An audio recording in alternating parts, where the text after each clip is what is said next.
Crime हो या राजनीति, चुनाव हो या आयोजन, अब हर मुद्दों पर खुलकर होगी चर्चा एक खास शख्सियत के साथ। देखना ना भूलें हमारा कार्यक्रम एक खास मुलाकात। नमस्कार, अभी जो आप देख रहे हैं एक खास मुलाकात चैनल से, मैं अपने भारतवर्ष में रह रहे, विदेशों में रह रहे सभी अपने समाज के क्षत्रिय बंधुओं को यह बात कहना चाहता हूं, किसी को कड़वी लगे तो लगे, संसद भवन में जिस टाइम वह एक नीच व्यक्ति, उसका नाम लेना भी पाप है, भारत के महान सपूत राणा सांगा के विषय में जब बोल रहा था, उस समय जो भी उपस्थित थे हमारे संसद भवन के अंदर, चाहे वो किसी भी पार्टी से चुनाव जीत के गए हुए हैं संसद, वो सांसद मौन क्यों धारण कर लिए, उन सबों ने करारी उसी संसद भवन में उसको जवाब क्यों नहीं दिया, चाहे वो किसी भी पार्टी से हो। मैं ये नहीं कहता किसी एक विशेष पार्टी का, अगर उन सबों के अंदर क्षत्रिय खून होता, किसी भी के अंदर जो उस टाइम संसद भवन में मौजूद थे, तो शायद ही वह व्यक्ति सही सलामत इस देश में आज नजर आता।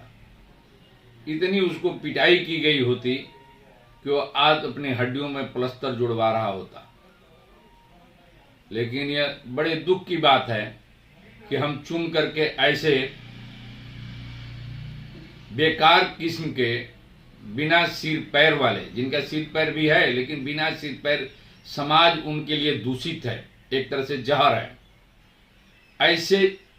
जहरीले नागों को अगर हम संसद भवन में चाहे किसी भी पार्टी से जीत के भेजे हैं, वह सारे इस समय हमारे क्षत्रिय धर्म को कलंकित कर दिए हैं। कृपया आज से भी आप सावधान रहें।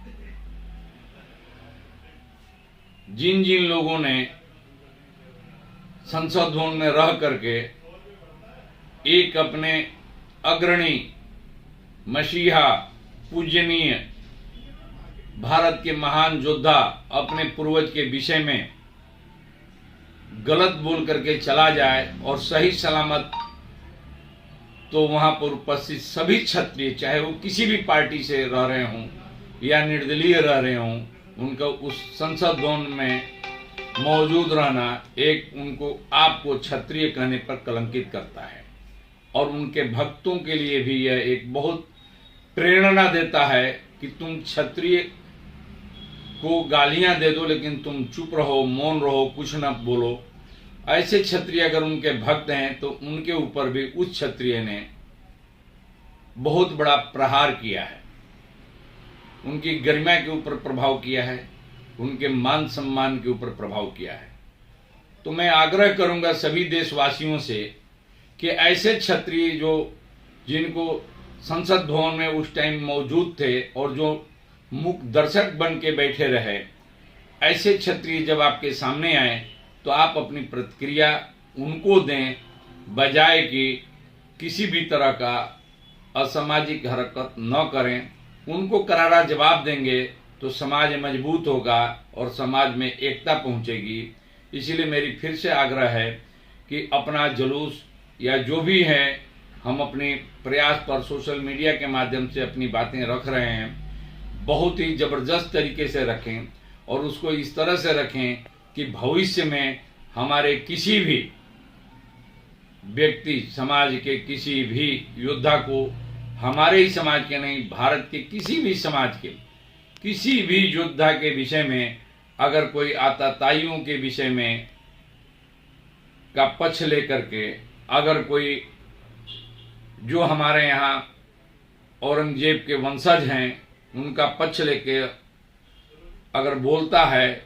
तो उसके ऊपर सीधे से राष्ट्रद्रोह का मुकदमा कायम करें और उसके खिलाफ कार्रवाई करें। हम हमेशा आपके साथ देंगे, हमारा समाज हमेशा आपके साथ रहेगा। थैंक यू, धन्यवाद।